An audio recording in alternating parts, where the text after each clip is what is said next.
자, 투데이 핫 이슈 인터뷰 시간입니다. 2022년 이민년, 검은 호랑이의 해라고도 합니다. 새로운 희망에 부풀어야 하지만 세계 경제는 현재 그렇지 않습니다. 그래서 오늘 신년 특집으로 미국과 중국의 패권 경쟁, 그리고 이 와중에 거센 파도를 헤쳐나가야 하는 우리 한국 경제의 과제에 대해서 최요한 시사평론가와 함께 정리해보는 시간 가져보겠습니다. 자, 전화 연결돼 있죠? 최요한 평론가님, 안녕하세요. 예, 반갑습니다. 최요한입니다. 새해 복 많이 받으십시오. 예, 새해 복 많이 받으십시오. 예. 자, 미국과 중국의 갈등 관계가 전 세계의 긴장을 끊임없이 유발을 하고 있죠. 이런 상황에서 또 2022년을 맞게 됐는데, 올해 2022년 미국과 중국 관계의 전반적인 좀 전망을 살펴보겠는데요. 우선 중국부터 지난 2021년에 그 중국 평가부터 좀 해주세요, 평론가님. 예, 중국 공산당 제19기 중앙위원회 6차 전체 회의에서 이런 결의가 채택이 됐어요. 당 100년 분투의 중대 성취와 역사 경험에 관한 중공 중앙의 결의. 상당히 기네요. 역사 결의라고 해서 이제 중국 공산당이 100년이 됐는데 이거를 셋으로 나눕니다. 시기를. 마오쩌둥 시대, 덩샤오핑 시대, 시진핑 시대. 이게 무슨 의미냐면은 시진핑 자신의 이 시대를 마오쩌둥과 덩샤오핑 그 수준으로 올린다라는 거예요. 예. 그러면 이건 내년에 하반기에 20차 당대회가 있는데 보통 중국 지도자들은 10년 하고 이제 그만두거든요. 예. 3연임을 하게 된다는 거예요. 5년씩 이제 했는데 세 번째 연임을 한다는 겁니다. 그렇죠. 그러면 장기 집권 들어간다는 거예요. 이게 참 전 세계 민주주의로서는 이건 퇴보거든요. 왜냐하면은 그 마오쩌둥 시대의 과오가 되풀이하는 걸 막기 위해서 도입됐던 집단 지도 체제를 폐기했다라는 거고, 예. 1인 집권 체제로 회귀한다라는 거죠. 그렇죠. 세계 흐름과 민주주의 관점에서는 퇴보고요. 지금 끊임없이 개인 우상화하고 있고 시진핑에 대해서 뭐 옛날에 있었던 문화대혁명이나 대학신운동 같이 이렇게 퇴보적인 흐름이 흘러가는 거 아니냐. 결국은 이제 중국 특색의 대국 외교를 본격적으로 추진한다. 그리고 대만과의 관계, 홍콩의 문제에서도 주도권을 잡겠다. 흔히들 이제 대국 외교라고 하는 것은 상대방을 존중하기보다는 대국과 소국을 나눠서 자신들이 중화 사상식 외교를 고집한다. 이런 것이거든요. 갈등이 생기면은 무력도 불사하지 않는다.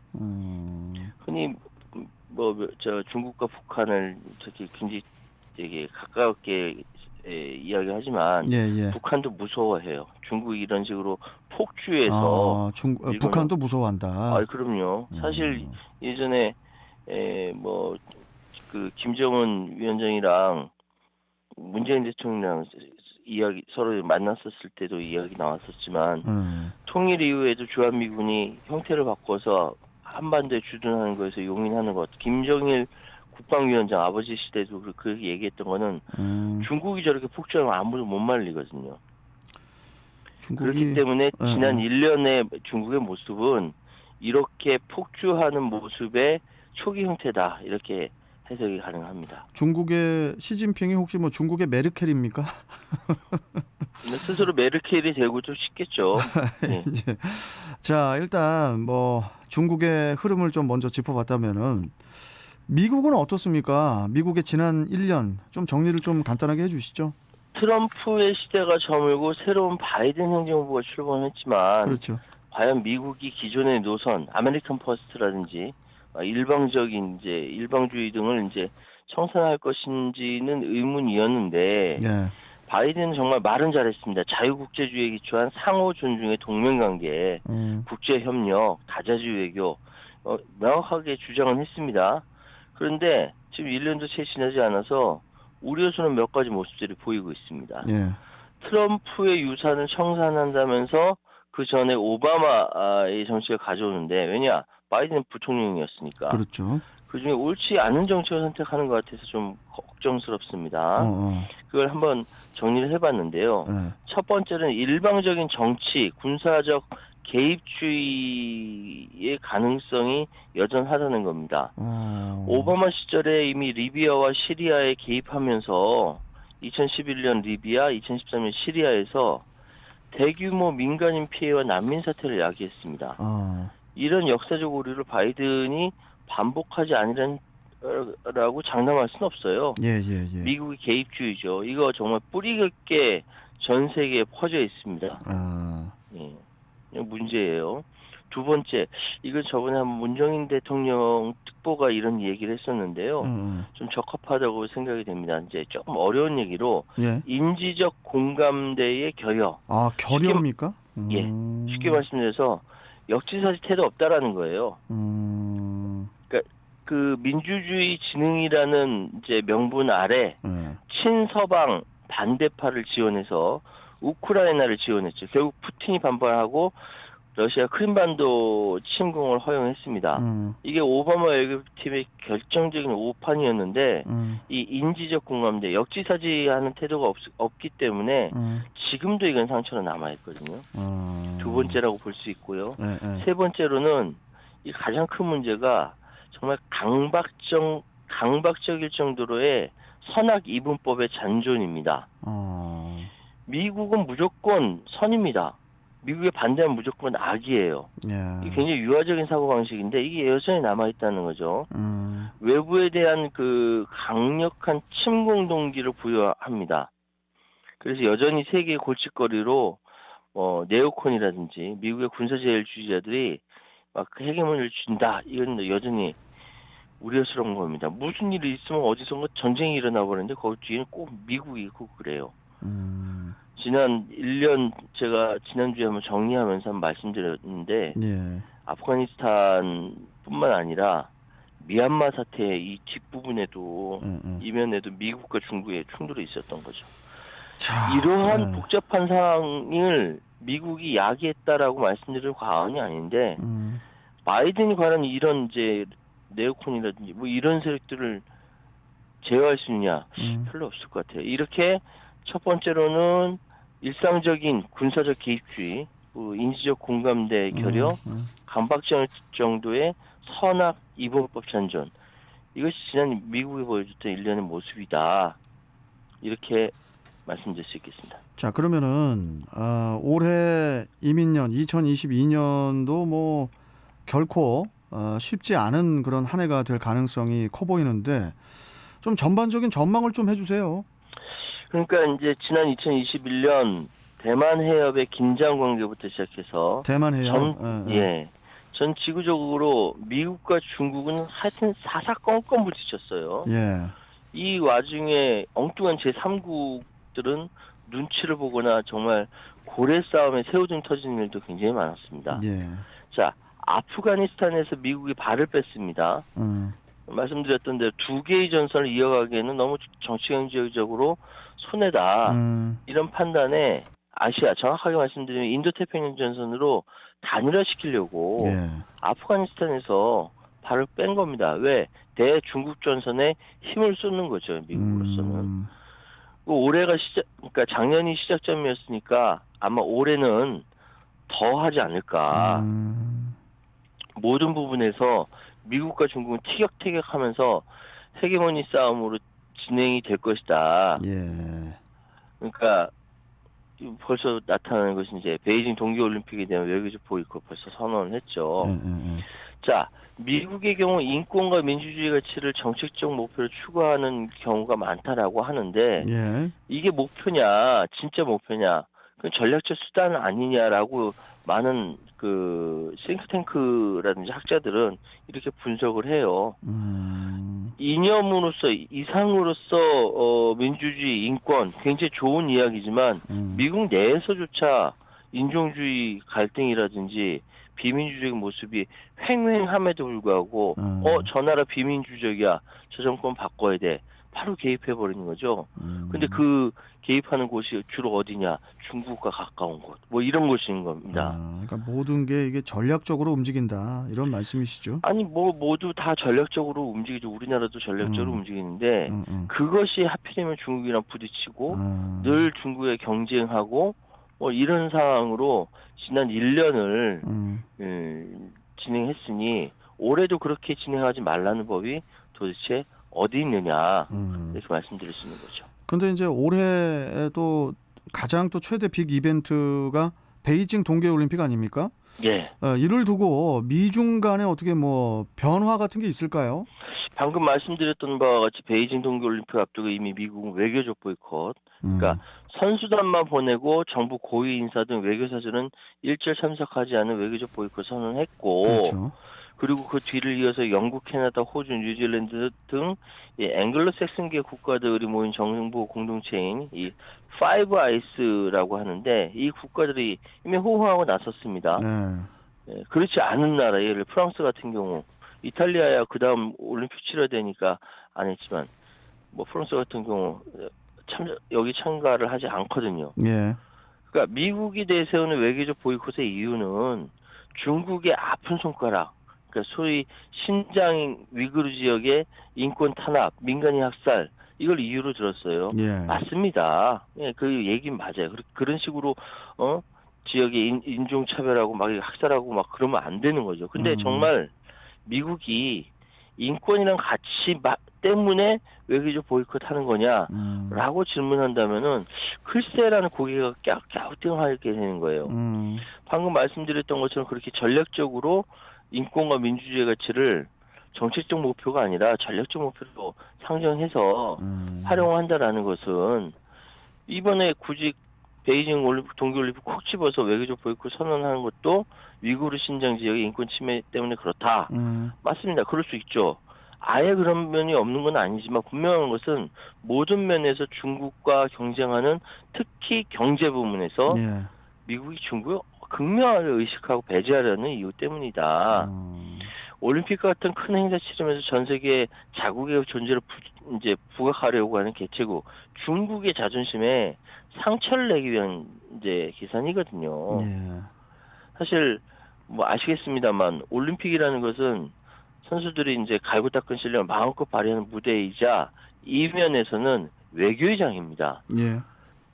정부 사절단 파견이 의무는 아니지만 지금까지 많은 각국에서 이 정부 사절단이 여기 파견돼서 서로 어울리면서 개최국과의 동맹을 과시하거나 잠재적인 새로운 동맹을 형성하기 위한 발판을 다진다든지, 그러니까 여러 가지 일들이 있었는데 외교의 장을 끊어버린다는 것은 아예 개최국 뭐 존재 가치 이런 거 무시하고 개최국의 그 스포트라이트 받는 것을 아예 없애는 거죠. 그 작년 7월인가요? 질 바이든 영부인이 그 일본 도쿄 올림픽에 참석을 했었습니다. 예. 대표단 이끌고. 예? 예? 그 코로나가 그렇게 청구를 한다라고 하는데도. 일본에. 이유가 있었던 거예요. 근데 이번에 중국은 결국은 외교적 보이콧을 상처를 입게 된 것이죠. 예. 중국이 얼마나 신경 쓰면서 의욕적으로 올림픽을 준비했습니까? 대놓고 죄를 뿌린 거예요. 그래서 미국이 중국에 대해서 경제적이든 외교적이든 적이다. 이렇게 얘기하는 겁니다. 그래서 작년과 마찬가지로 올해도 올림픽을 중심으로 해서 최대 빅 이벤트이긴 하지만 여전히 갈등 관계가 지속될 것이다라고 말씀드릴 수 있겠습니다. 자, 뭐 올해 전망도 간단하게 해주셨지만은 작년에 이 미중 간의 패권 전쟁이 작년 2021년에는 반도체하고 이제 원자재 수급 등의 그런 대란 등으로 또 나타나지 않았습니까? 예. 앞으로 그러면 또 어떤 분야에 불꽃이 튈까요? 반도체와 원자재 수급 대란은 아직 다 끝난 거 아닙니다. 다 끝난 거 아닌가요? 아니에요. 아직도 여전히 이어지고 있고요. 예. 그럼에도 불구하고 또 여러 가지 분야로 불꽃이 튈 것 같은데 그중에 눈에 보이는 것이 데이터 패권이라고 합니다. 데이터요? 데이터. 그래요? 여러 가지 정보 같은 것들이 딱 집중되어 있는. 매우 중요한 사항으로 등극할 것으로 추정이 됩니다. 지난 12월 3일이에요. 중국 최대의 차량 공유 업체, 중국판 우버라고 불리는 디디 추싱이라는 회사가 있어요. 이게 뉴욕 상장을 폐지하고 홍콩 증시에 상장한다 이런 뉴스가 나왔는데 예. 디디 추싱이라는 회사가 중국 당국의 말림에도 불구하고 뉴욕 증시에 상장을 했거든요. 그렇죠. 예. 그러고 보니까 중국의 우리나라로 치면 안보 담당하는 곳에서 중국에 그러니까 중국의 사이버 감독 기구인 인터넷 안보 심사 판공실이라는 곳에서 디디 추싱이라는 회사를 무려 국가 안보 위반 혐의로 적용해 조사를 했어요. 뉴욕 증시에 상장을 했더니 국가 안보를 위반했대요. 예. 황당하죠. 왜? 중국 당국은 디디 추싱을 국가 안보 위반 혐의로 조사한 것은 적국 미국의 데이터 21세기 원이라고 불리는 데이터가 넘어갔다 이렇게 판단하고 있는 겁니다. 방금 말씀드린 대로 중국판 우버라고 불리는 디디 추싱, 물류업계의 트럭 공유앱인 만방 이런 기업들은요 중국 내 주요 교통 인프라 데이터, 개인정보, 주요 시설 등에 대한 방대한 데이터를 축적하고 있습니다. 그러겠죠. 예, 이 모든 부분에 있어서 경쟁 관계에 있는 미국의 이 민감한 데이터가 넘어가는 것을 중국이 노골적으로 반대하는 거죠. 그래서 뉴욕 증시 상장을 반대하는 겁니다. 그러니까 안보 혐의로 걸어서 조사를 해보니 이 뭐 디지 추싱이 버팁니까? 당연히 상장 폐지하고 돈이 생긴다 하더라도 자기들이 죽게 생겼는데 그러니까 홍콩으로 돌린 것이죠. 디디 더 이상 추싱 사업을 할 수가 없으니까. 디디 추싱뿐만 아니고 예. 중국 정부의 행태를 이렇게 보면은 중국의 정보기술 업체들에 대해서 예. 중국 당국이 이렇게 직접 나서서 이렇게 규제하는 행태를 보이는 경우가 많았거든요. 예, 맞습니다. 뭐 예를 들어서 실종설까지 나돌았던 알리바바의 그 마윈 회장, 예. 마윈 회장을 비롯해서 정보기술 업체들이 중국 당국으로부터 굉장히 많은 그런 제재를 받던 것 같던데 예. 이게 이유가 뭘까요? 뭐 이거 가지고 이제 뭐 얘기하기를 뭐 거대 공룡을 상징한 민영 기업을 국유화하려고 한다. 그러니까요. 그런 산업 얘기도 자체를 많았죠. 죽이려 한다. 이런 일부 언론에서 이런 식으로 떠드는데 이거 너무 어이가 없어서. 그래요. 이거는 이유가 명확합니다. 아까 방금 말씀드렸던 대로 그런 데이터들 데이터가 바로 패권 경쟁이 지속되는 상황에서 중국의 주요 정보들이 미국으로 유출되는 것을 적극적으로 막기 위한 목적입니다. 첫 번째가 예, 그 말씀드렸던 대로 데이터는 21세기 원유예요. 예. 이게 첫 번째고 두 번째로는 여전히 미국과 통상 갈등을 비롯한 패권 싸움을 하고 있는 상황에서 이 데이터, 빅데이터 기업들이 그러니까 ICT 기업이 가지고 있는 이 빅데이터 이것이 이 회사들이 뭐랄까 그 불공정 관행을 계속 가지고 있어요. 비민주적이고 기업 운영을 마음대로 하고 막 이런 식으로 이런 것들 청산하게 중장기적으로 기업의 경쟁력을 강화하려고 하는 거예요. 어떤 의미냐면은 미국 바이든 행정부가 중국이랑 계속 통상 정책을 부딪히잖아요. 근데 가지고 나오는 게 인권과 노동, 그렇죠. 디지털, 환경 이런 데 초점을 맞추고 있거든요. 근데 자국들의 기업들이 그 수준이 그만큼 못 올라가 있어요. 그러니까 미국이 요구하는 수준으로 그 표준을 끌어올리려고 끌어올리기 위한 목적에 이런 기업들을 막 두들겨 패는 겁니다. 중국의 빅데이터 플랫폼 규제라는 것은 미국이 이렇게 공격을 하기 전에 선제적으로 자기 자신의 진영을 정리하고 앞으로 싸움 준비한다. 이런 예방주사 성격을 가지고 있거든요. 그러니까 엄밀히 따지자면 지금 미국의 공격을 받기 전에 미국을 이기기 위해서 지금 준비하고 있는 거네요. 그러니까 그렇죠. 이렇게까지 무섭게 준비하고 있으니까 이제 마윈 회장이 뭐 사라졌다 뭐 이런 뭐 여러 가지 사라졌다 이야기 뭐 비포 애프터 사진부터 뭐 여러 가지가 자료가 있어요. 난리가 났었죠. 그런데 이게 다 중국 정부의 미리미리 미국과 싸우기 위한 준비다. 그렇네요. 이거 소름 끼치는 얘기 아닙니까 이거? 네. 무섭습니다. 예. 아니 그러면 올해 그 반도체와 원자재 수급 갈등에 이어서 그 지금 말씀하신 상당히 중요한 게 데이터 패권 전쟁이 벌어진다면은 우리 대한민국으로서도 굉장히 긴장할 수밖에 없을 것 같은데. 지난 100여 년 동안의 시대는 석유의 시대입니다. 예. 대한민국이 이 제조업의 강국 입지를 이렇게 쌓을 수 있었던 것도 바로 이 석유화학 산업의 뒷받침 덕분이죠. 예. 근데 정말 석유 한 방 나지 않는 우리나라에서 이만큼의 경제적 가치, 그것도 석유화학 산업이 뒷받침돼서 쌓였다는 건 정말 기적입니다. 기적이죠. 진짜 대단한 예. 민족입니다, 우리나라가. 예. 근데 이 시대가 바뀌고 있어요. 석유의 시대가 저물고 데이터 플랫폼이 패권의 중심으로 떠오르고 있습니다. 우리나라 또 IT 강국 아닙니까? 그렇죠. 그 미국과 중국이 저렇게 막 박터지게 싸우고 있는 거죠. 근데 이 데이터가 어떤 파워를 가져다 줄지는 가늠하기조차도 힘듭니다. 왜냐하면은 지난 20, 30년 생각해 보십시오. 인터넷이라는 것이 이렇게 세계의 중심 한가운데 딱 들어서 세상을 바꿀지 상상을 못했죠. 그러니 미국과 중국이 데이터 패권을 두고 한판 승부를 벌이고 있는 거예요. 석유는 많이 뽑아낼수록 헤게모니가 줄어들지만 데이터는 많이 뽑아낼수록 기하급수적으로 권력이 강화됩니다. 좋은 표현이시네요.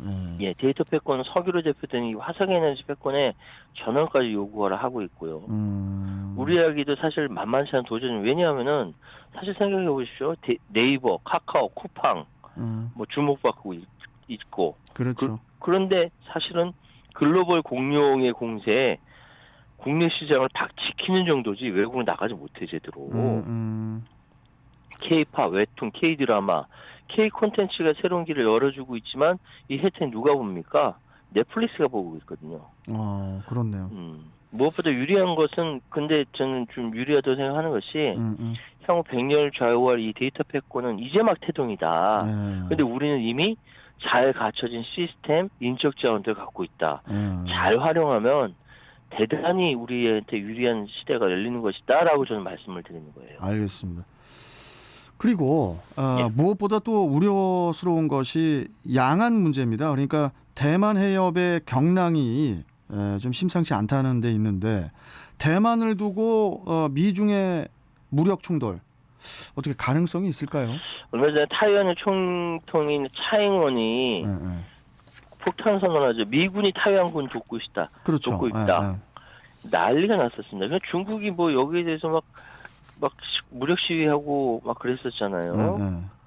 그런데 그래서 올림픽 끝나면 중국이 아마 대만 공격할 거라고 얘기하는데, 선제 공격할 거라고 얘기하는데, 그럼 어떻게 되면 3차 세계대전이 일어난다는 거예요. 근데 이제 현재 경제력도 미국 대 중국은 3대 1입니다. 군사력도 3대 1이고요. 3대 1이라는 게 미국이 우위에 있다는 그럼요. 말씀이시죠? 우위죠, 당연히. 동맹국 50대 0입니다. 중국은 현재 자신들의 중국문을 펼치기 위해서 미국을 건드릴까요? 건드렸다가는 이제 큰일 난다는 그런 말씀이신데. 큰일 난다는 거죠. 그러면은 여기서 중요한 질문을, 이게 지금 마지막 질문이 돼야 될 것 같은데 질문을 제가 많이 준비해 왔는데, 미국과 중국의 이런 무역 분쟁에서도 우리가 또 굉장히 힘들어했었고, 또 앞으로도 미국과 중국의 갈등에 우리나라로서는 어느 편에 설 것인가, 이게 또 좀 강요당하는, 그런 알게 모르게 강요당하는 상황이라면 우리는 어떤 자세를 앞으로 취해야 될까요? 지금 저도 그럼 총체적으로 묶어서 답변해 드릴게요. 예. 지금 미국과 중국의 관계가 하늘을 이고 못 사는 관계다, 전략적 모순 관계다라고 이야기하는 사람들도 있지만 저는 그런 관계라고 생각하지 않습니다. 왜냐하면은 미국과 중국 관계는 서로 글로벌 생산체에는 묶여있기 때문에 상대방을 죽여야 내가 사는 그런 전략적 모순 관계 아닙니다. 서로 그런 공생 관계입니까? 이게 일부 학자들은요, 제가 박사과정에서 이제 중점적으로 공부했던 부분인데요. 미국과 중국 관계 서로 얼싸안고서 등을 핥히는 관계라고 표현됩니다. 얼싸안고 등을 핥히고, 참 내가 희한한 이기기 위해서 상대방을 막 타격을 주긴 해야 되는데 칼로 물 자르듯이 자를 수 있는 관계가 아니라는 거예요. 그래서 얼싸안고 등을 핥히고 있는 것이죠. 비적대적 모순 관계라는 겁니다. 그럼 여기서 우리는 어떻게 해야 되냐 질문하셨잖아요. 자, 우리나라는 더 이상 새우는 아닙니다.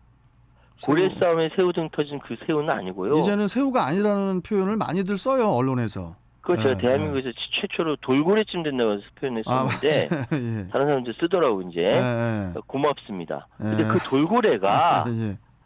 다른 돌고래들과 함께 때를 이루어서 새로운 흐름을 만들자는 거예요. 이게 이제 다자주의를 적극적으로 활용하자는 것이고, 그래서 국제 질서 개편 흐름의 어느 한쪽 편에 편성하는 대신 이 흐름을 만드는 확대 균형이라는 것이 있습니다. 이게 힘의 균형을 꾀하자. 예, 예. 돌고래가 다른 돌고래들과 함께 새로운 흐름을 만들자라는 거죠. 이게 현실적으로 가능하냐?